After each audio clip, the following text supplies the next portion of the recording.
Hi, guys. I want to kind of talk about the stock market and the way that it's been moving in the last week or so.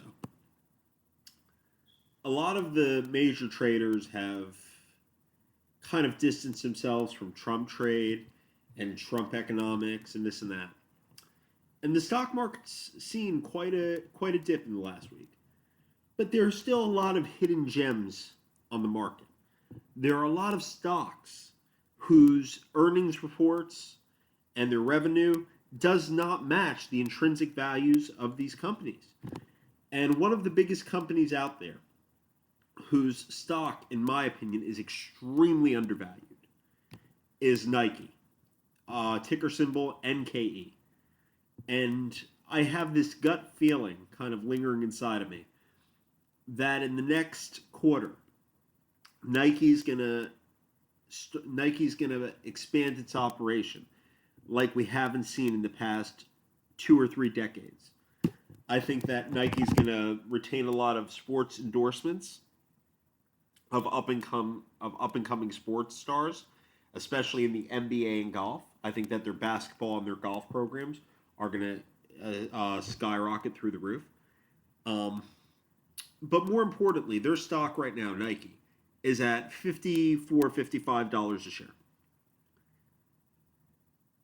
I'm not a betting man, but if I were a betting kind of guy, which I may take a little risk here and there, but I'd say that Nike share is going to see $75, $80 a share in the next 2 to 3 months. And the reason for this is simply this.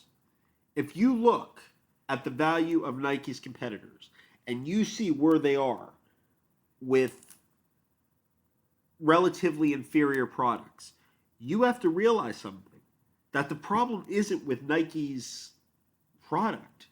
It isn't with the product and it's not with the program. The problem is with the upper management of the company that's not providing a competitive dividend to the stockholders. The problem is with the marketing of the company. And I'll tell you this right now. I mean, from the perspective of a consumer, of a lifetime Nike buyer, I currently live in the state of Florida. If I move to New Jersey or New York, that product is accessible in every store I go in. I mean, I can find Nike shoes up north without a problem. But in the state of Florida, it is so difficult and it is so cumbersome a task to find Nike shoes anywhere. And when I say I live in Florida, I don't mean I live in the Glades or I live in St. Augustine up north or Jacksonville. I live dab smack in Orlando.